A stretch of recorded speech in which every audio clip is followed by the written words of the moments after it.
श्री शिव नमस्तुभ्यम, हर हर महादेव। गुरुजी पंडित प्रदीप जी मिश्रा ने कार्तिक मास में मथुरा में शुरू हुई श्री गोपेश्वर गोपी शिव महापुराण की कथा के पहले दिन में शिव महापुराण की एक बहुत ही विशेष जानकारी दी। गुरुजी ने कहा कि अगर आप ब्रज जाकर, वृंदावन जाकर, मथुरा जाकर, तिरुपति जाकर सिर्फ और सिर्फ अगर आप ठाकुर जी के दर्शन करके आ जाते हो, बालाजी के दर्शन करके आ जाते हो, आप बिहारी जी के दर्शन करके आ जाते हो, तो गुरुजी ने उनसे कहा कि आपके सिर्फ ठाकुर जी के दर्शन कर लेने से आपका वो दर्शन सफल नहीं होता है। ठाकुर जी तक आपकी मनोकामना पहुंचती ही नहीं है और ना ही उसका कोई फल आपको प्राप्त होता है। तो फिर किनके दर्शन करने से ठाकुर जी आपकी ब्रज यात्रा को, तिरुपति यात्रा को, दर्शन को सफल करते हैं, इसकी जानकारी गुरुजी ने श्री गोपेश्वर गोपी शिव महापुराण की कथा के पहले दिन में दी है, जिसकी जानकारी आपको आज की इस वीडियो में मिलने वाली है। तो एक छोटी सा रिक्वेस्ट, अगर आप हमारे चैनल पे नए हो तो हमारे चैनल को सब्सक्राइब कर लीजिए, ताकि आगे भी आपको ऐसे ही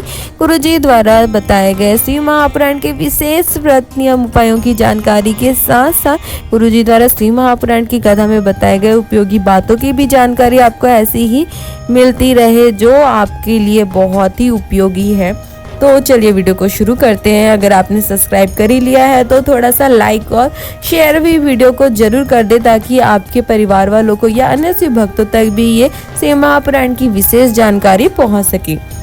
तो चलिए जानते हैं कि गुरुजी ने क्या बताया। तो गुरुजी ने कहा कि जिस प्रकार आप तिरुपति के दर्शन के लिए जाते हो, तो जब तक आप कपिलेश्वर महादेव का दर्शन नहीं कर लेते हो, तब तक तिरुपति जी मेरे वेंकटेश आपकी झोली नहीं भरते हैं, आपका दर्शन सफल नहीं होता है, आपका तिरुपति जाना सफल नहीं होता है, जब तक कि आप तिरुपति जाकर वेंकटेश भगवान के दर्शन के साथ साथ कपिलेश्वर महादेव का दर्शन नहीं कर लेते। ठीक उसी प्रकार गुरुजी ने बताया कि जब आप ब्रज जाकर सिर्फ और सिर्फ ठाकुर जी के, बिहारी जी के, मेरे कृष्ण के दर्शन करके वापस आ जाते हो, फिर जाते हो, फिर से आप ठाकुर जी की दर्शन करके आ जाते हो, तो गुरुजी ने कहा कि आप एक बार शिव महापुराण की कथा पढ़कर देखना, देवी भागवत पढ़कर देखना, स्कंद पुराण, कूर्म पुराण पढ़कर देख सकते हो आप। तो आपको पता चलेगा कि जो भी व्यक्ति ब्रज पहुंचकर सिर्फ और सिर्फ ठाकुर जी के दर्शन करके आ जाता है और वहां पर ब्रज में स्थित 12 ज्योतिर्लिंग के रूप में विराजमान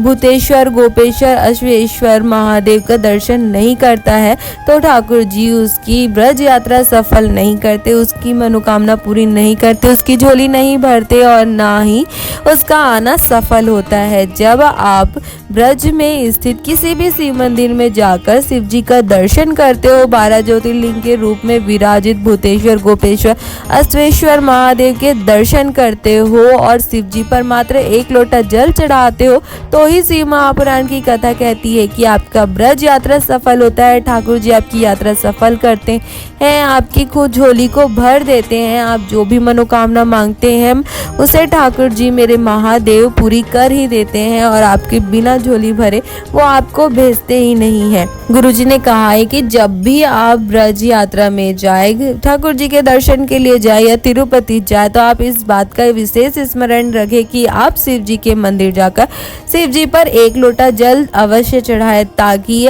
महादेव मेरे कृष्ण आपकी झोली भरे, आपकी उस यात्रा को सफल करे, आपके तीर्थ को सफल करे और आपको मनवांछित फल प्रदान करे। तो ये बहुत ही विशेष जानकारी जो गुरुजी ने ब्रज की रज में हो रही कथा में दिए हैं। अगर आपको ये जानकारी अच्छी लगी हो तो आप हमारे वीडियो को लाइक कर सकते हो और अपने परिवार वालों के साथ या अन्य शिव भक्तों के साथ इसे शेयर भी कर सकते हो, ताकि उन्हें भी कथा की ये विशेष जानकारी प्राप्त हो सके और वो भी शिव जी के दर्शन कर, ठाकुर जी के दर्शन कर, उनका आशीर्वाद प्राप्त कर अपने जीवन के सारे दुख तकलीफ कष्टों को दूर कर अपने जीवन में आनंद और सुख की प्राप्ति कर सके। हर हर महादेव।